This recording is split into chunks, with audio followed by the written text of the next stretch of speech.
Última aula, então, da Revolução Francesa, oitavo ano.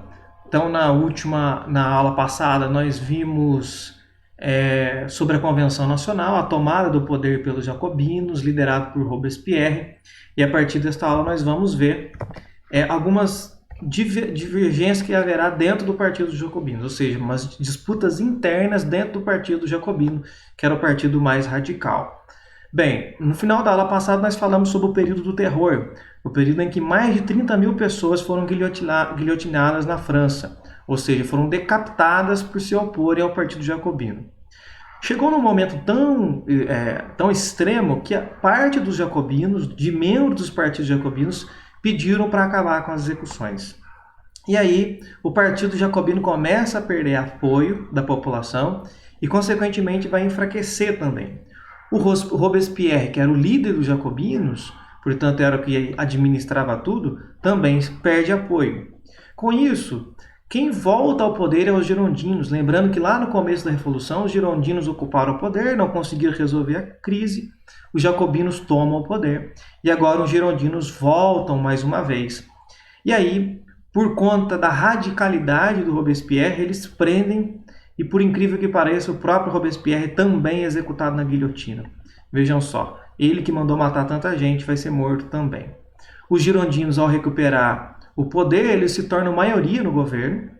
E aí, como é maioria, eles conseguem aprovar as leis necessárias, leis de seu interesse, já que são maioria.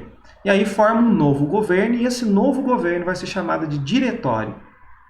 Então, o governo diretório vai suprimir, vai eliminar a Constituição de 1793, que é a Constituição republicana. Lembrem-se, os girondinos sempre defenderam uma monarquia constitucional. Aí os jacobinos tomam o poder, executam o rei Luís XVI, fazem uma nova Constituição, agora uma Constituição republicana. Os girondinos tomam mais uma vez o poder e eliminam a Constituição republicana. Criaram uma nova Constituição que será conhecida como a Constituição do ano 3. Tá certo? Então, no terceiro ano, quando fizeram lá a Constituição Republicana, que zerou o calendário francês, agora fizeram uma nova Constituição. Certo? Bem, o poder executivo nessa nova Constituição vai ser composto por deputados eleitos por votos censitários. Haverá a formação de duas câmaras. Uma será o Conselho dos 500 e a outra será o Conselho dos Anciãos. É como se fosse aqui no Brasil. Nós, no Legislativo Federal, temos a Câmara dos Deputados e os senadores. Tá certo? Então, eles terão também um modelo bicameral, duas câmaras legislativas. O Conselho dos 500 e o Conselho dos Anciãos.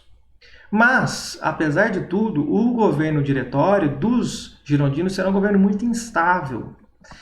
E o país estava todo dividido. Então estava uma divisão muito grande no país e uma divisão, além da divisão, muito radicalizada o país, tá certo? Então o que eles procuravam?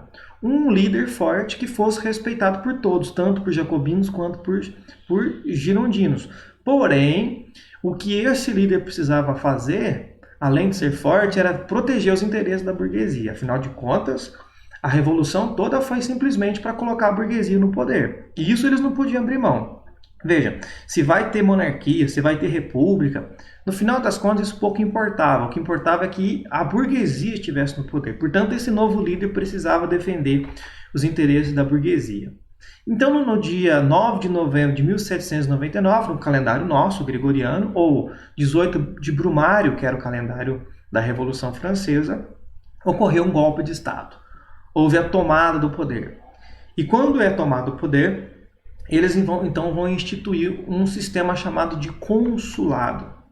No consulado, o poder vai ser dividido por 3 cônsules, tá certo? Aí vocês percebem que as regras impostas nessa Constituição do terceiro ano, que os girondinos fizeram, já acabou sendo desobedecida.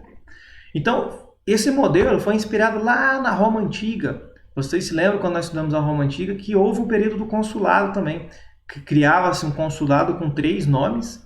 E aí, no caso aqui da França, um nome, vocês já ouviram falar, que é de Napoleão Bonaparte, um militar muito respeitado na França, o Abade Sayer, esse talvez vocês nunca ouviram falar, e por fim o General Ducrot. Bem, desses 3, quem era mais conhecido era o Napoleão Bonaparte. Portanto, ele concentrou maior poder na sua mão também. E não demorou muito, ele vai ser nomeado, recebeu um título de primeiro cônsul vitalício. Ou seja, ele passa a ser o cônsul de maior poder, então os outros perdem poder, tudo passa a se concentrar na mão de Napoleão Bonaparte. E o cargo é vitalício, portanto não é mais temporário o cargo. Ele ficará até a sua morte, tá certo? E terá o direito de nomear um sucessor, portanto o cargo dele torna-se um cargo hereditário, tá certo? Baseado na hereditariedade.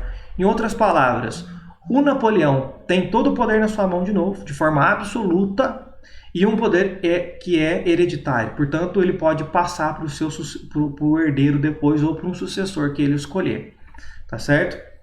O que vocês percebem, então? O que nós teremos a volta velada da monarquia, ou seja, uma volta disfarçada da monarquia, mas uma monarquia absolutista, do mesmo modelo aquela que Luís XVI tinha antes de ser decapitado.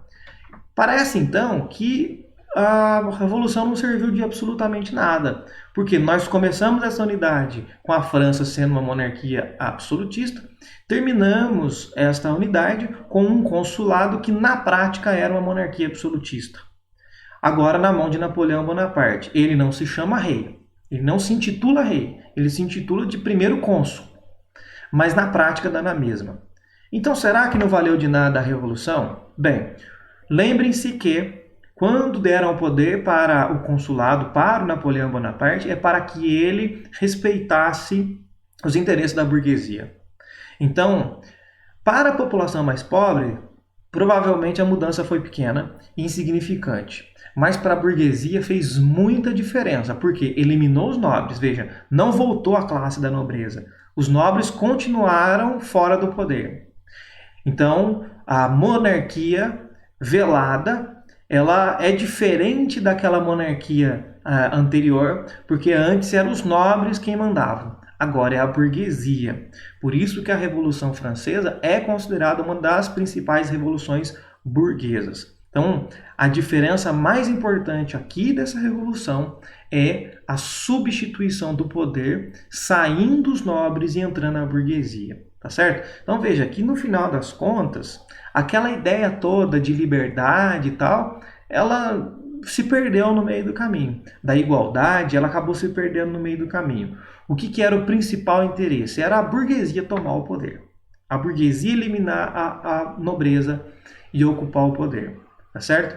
E como o governo de Napoleão será um governo muito importante que vai afetar muitos europeus, inclusive aqui na América e sobretudo o Brasil, nós teremos depois uma unidade só para falar do período napoleônico, porque ele vai invadir outros países europeus, então vai influenciar muitos países. Nós teremos então uma unidade só para tratar do período napoleônico. Mas a matéria da Revolução Francesa em si, nós encerramos ela aqui, encerramos a quarta unidade aqui. Então, turma, essa unidade da Revolução Francesa ela é extremamente importante. Então, se você ficou com alguma dúvida, se perdeu no meio do caminho, você tem a vantagem agora da aula gravada de retomar as aulas, assistir com calma, dar pausa, fazer as anotações, porque a Revolução Francesa precisa ser muito bem compreendida para vocês entenderem as próximas matérias, principalmente do período napoleônico, que nós vamos começar exatamente onde nós estamos parando aqui. Napoleão Bonaparte assume o poder. Haverá uma unidade onde nós veremos o governo de Napoleão Bonaparte.